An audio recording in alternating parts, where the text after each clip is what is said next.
So thank you very much for the introduction, and thank you very much for this invitation for this symposium. So I'm Makoto Taiji, the Deputy Director of the RIKEN BTR. So today I'm going to introduce RIKEN's AI for Science project activities. And this will start this year, so-called these story pages. Then, of course, we want to understand a lot of varieties and complexities in our universe. And essentially, these complexities arise from non-linearity with many degrees of freedom. And of course, there's some inorganic systems and also organic systems, and even for the artificial systems has very much complexities. So I think this parallel computer system is one of the such examples. And we know, as you know, it's very difficult to optimize or to predict the performance of parallel machines because it's a very complex system of many elements from the hardware to software. Then, but we have only very limited method to understand or to analyze these nonlinear or complex systems. Of course, the first one is exact solutions. It can be applied for some systems like solitons or near integrable systems, but the targets are quite limited.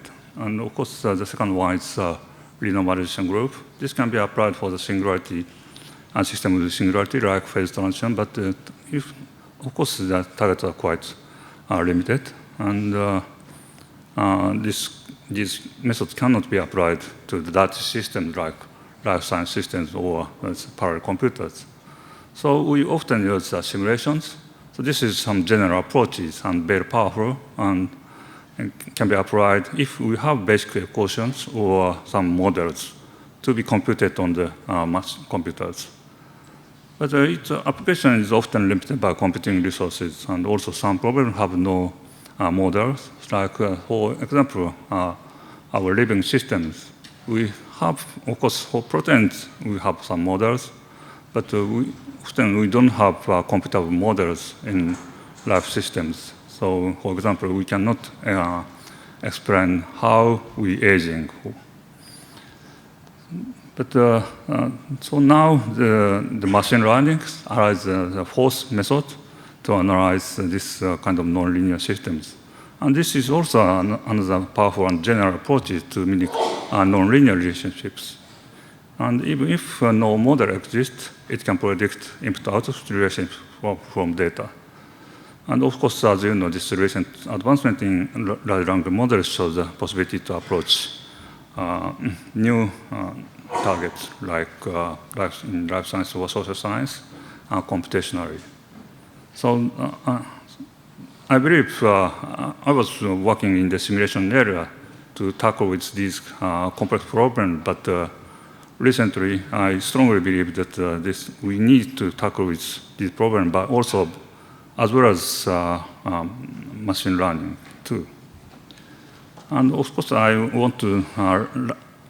like to mention about neural network itself is a very strong nonlinear system, so it's worth to study in the viewpoint of such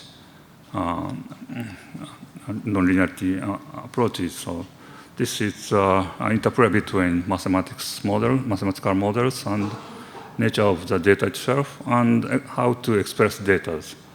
So it's very complex system. So the neural network system itself is very worth to be studied in terms of this nonlinearities. And of course, now we have a lot of advancement in this, large language models. So, but large language models learn from past human activities, also some scientific data too. But so it can reach to the human ability, or a little bit better than human, maybe. But it's a bit difficult to overcome humans' performance. But if we can create some multimodal models with some numerical data or simulations or statistics, then we can overcome this weakness or weak point of the human being. so it can grow into the intelligence beyond human. So we like to develop such models for the scientific purpose. So from next spring, we will start RIKEN's initiative, so-called Triple AGIS. AGIS is an acronym of Artificial General Intelligence for Science. So there are some criticism, so maybe it will be changed to Artificial Generative Intelligence.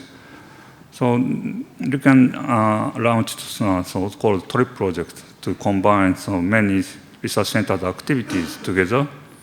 Then we combine this data production in experimental simulations, and also some mathematical modeling, including AIs, and also this computing facilities, of course, supercomputer, Fugaku, and also quantum computers. So our activities quite very fit well with this TRIP activities. So we decided to start this TRIP AGIS from this next spring. So our strategy is very simple, and of course, unfortunately, Japan is very behind to follow up the scaling of this AI. So we want to catch up the scaling of AI by introducing HPC facilities, and as well as some data production facility too. So we will combine integrations of combine data productions, model building, HPC, and of course their application too. And as I talked, the multimodal foundation model for science is our goal. So especially we try to obtain multimodal data by simultaneous measurements of the same targets. Of course, we can do similar by simulation too. And for the applications, we will develop automated research systems. This is quite similar, like mentioned, combining LLMs and domain foundation models and robotized experiments and simulations. Then anyway, our goal is accelerate scientific research and tackle with grand challenge problems in science. So this is the overview of Triple AGIS project. We have 4 major activities. First one is common platform technology to develop fundamental technologies that enable training of multimodal generative AIs, and also this automation and acceleration of experiments that enable both generations of massive data using robotics. And second part is the generative AI model for science research in specific scientific fields. First one is life and medical science, and second one is material science. And third part is innovative computing infrastructure. So we'll introduce large GPU clusters, and also we'll try to develop next generation hardware for AI training and inference. So especially this multimodal model for life sciences is very important in RIKEN. So we have a lot of various type of data in RIKEN, so from genomics, proteins, and to neural activities. So we especially focus on the multimodal model of dynamical behavior of these living systems by systematic data acquisition of simultaneous multimodal measurement. So RIKEN can cover measurement of many modalities in life science. So I think we can contribute quite much for this in the aspect of the data production. This is one example of such multimodal models. So we will try to create some foundation models of cellular response. So at first, we will develop cellular response atlas by measuring cellular response in transcriptome and by ribosome profiling, and also high-speed live cell imaging. Then we will combine around 500,000 combinations in total. Of course, this is some single cellular measurement, so the number of data is much, much larger. And we'll add more modalities in futures. So this is somewhat innovations of so-called decode project. Actually, we started so-called decode project in about 10 years ago to combine this transcriptome data with cell imaging by using AIs. So this is basically based on some more simpler deep learning, CNN. But this is some innovations of this decode project. So at the time, not so many people understand the meaning of our activities, but this is some continuation of the all decode project activities. And we also, of course, we will add some genomic sequence data, and we would like to try to create foundation model of cellular response. So this is a model to predict the dynamics of cellular response by, for example, drug stimulus. And this application is quite obvious. And the second one is rather new activities. So we'll try to monitor home cage of laboratory animals. The first target is mouse and marmoset.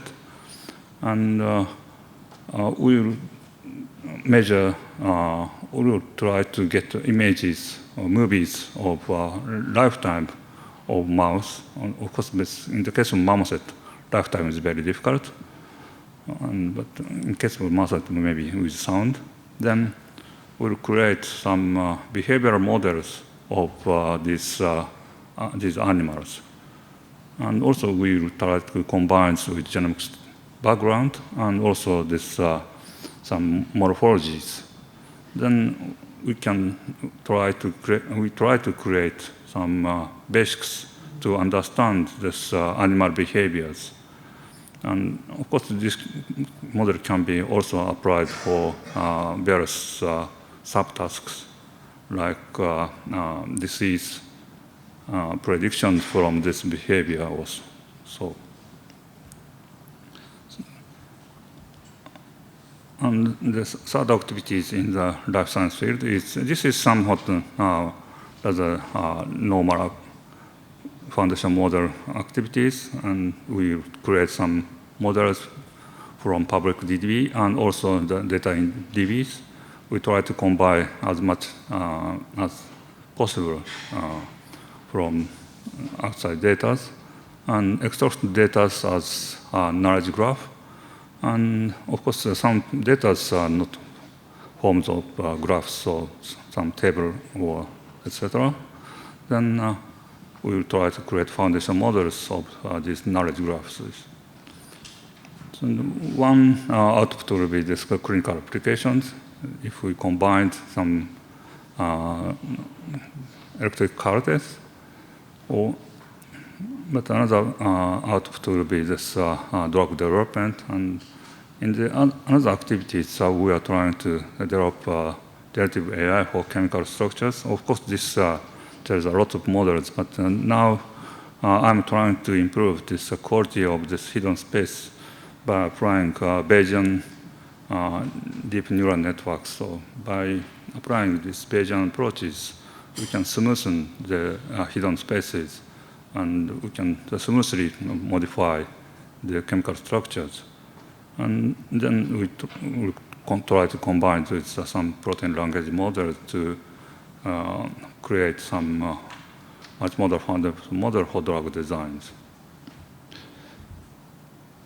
And we also do some effort in the material science field. So in this field, we will start from foundation models for magnetic materials.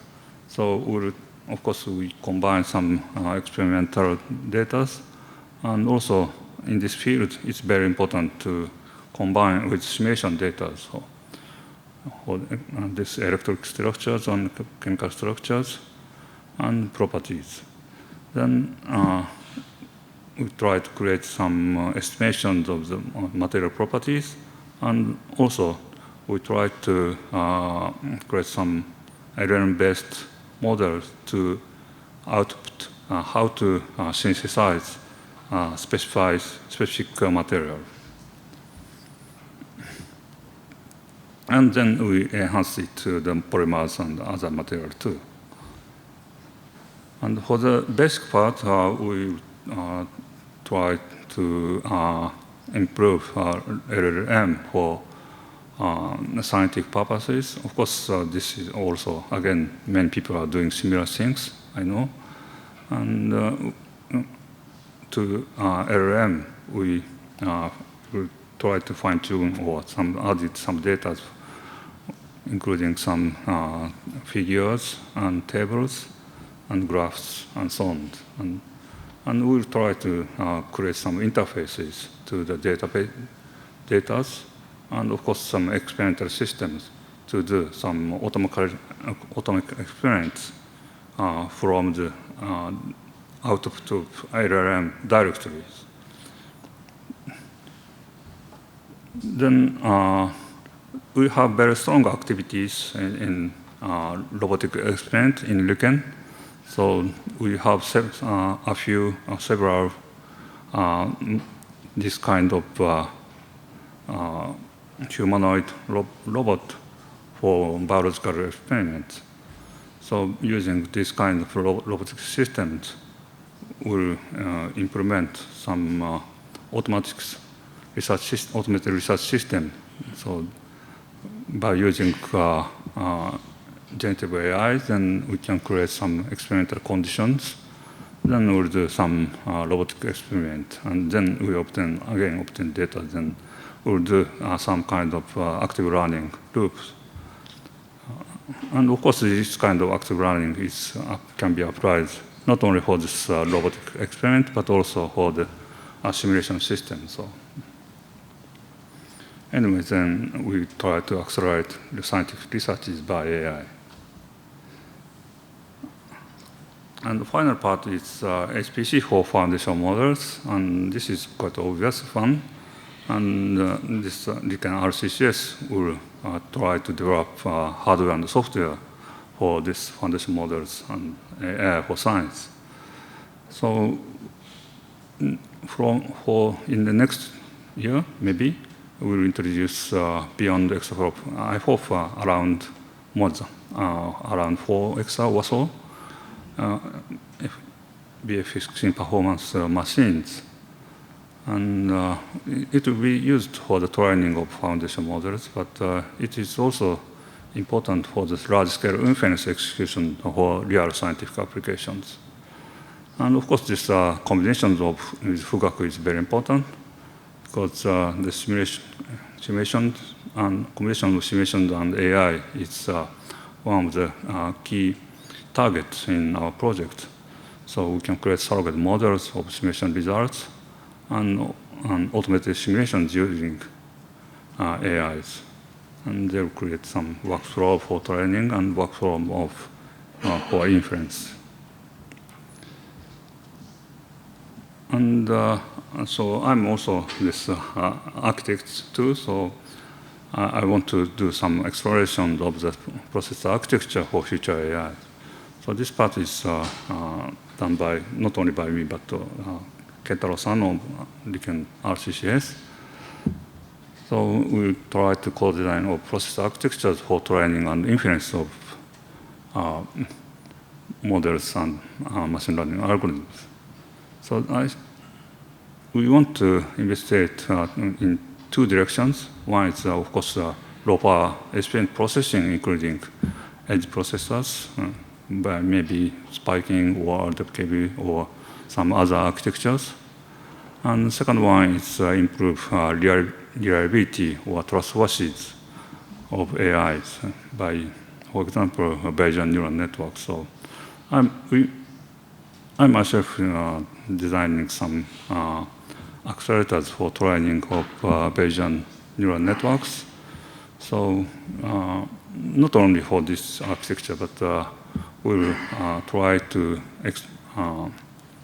explore various architectures in next year. And if we can find better appropriate target, we would like to develop more for the realistic applications. So initially, I plan to talk about this also for the development of this strong scaling accelerator. So this is completely different from this AI part, but obviously I don't have quite enough time, so I decided to not to talk so much, but let me talk about a few words about this strong scaling accelerators. So now we are currently developing the next generation special purpose machine for molecular dimensions MDY5. This is some kind of Anton-like machine, but we don't have such money, so we first evaluate its FPGA implementation. So it aims for high strong scaling performance like Anton, and for this we implement hardware to enable middle ground data flow processing. So this middle ground means a unit of, for example, bonded interactions, or cell-cell non-bonded interactions, and or integrations of atom in cell, etc. So this parallelization scheme will be also valid for the other applications, which many asynchronous flows. So it cannot be very suitable for, for example, matrix calculations like heavily used in AI. But some applications, like these particle simulations, can be accelerated by our approaches. So we develop some specialized hardware for this event management, for the data flow processing. So there comes some network events or some events, and this unit drives some calculations for this bonded calculations or non-bonded pipelines and so on. And also we try to improve to support coarse-grained AMD, and also this currently we have designs fully parameterized using Chisel language. Okay, so this is a summary of my talk. So RIKEN now plan to launch the new program for AI for science, 12 pages, especially focused on multimodal foundation models in this next fiscal year. So in the program, we combine HPC and the multimodal data production by experimental simulations, and of course the foundation models for science and automated research using AI, robotics, and simulations. And the first target will be life science and material science. So in the project, they are all PIs related in this project at this moment, and we are trying to enlarge the collaboration inside RIKEN, but also outside RIKEN too. So please consider to join our activities, and we'll try to collaborate US and the other companies' activities for the development of AI for science. So that's all. Thank you for your attention.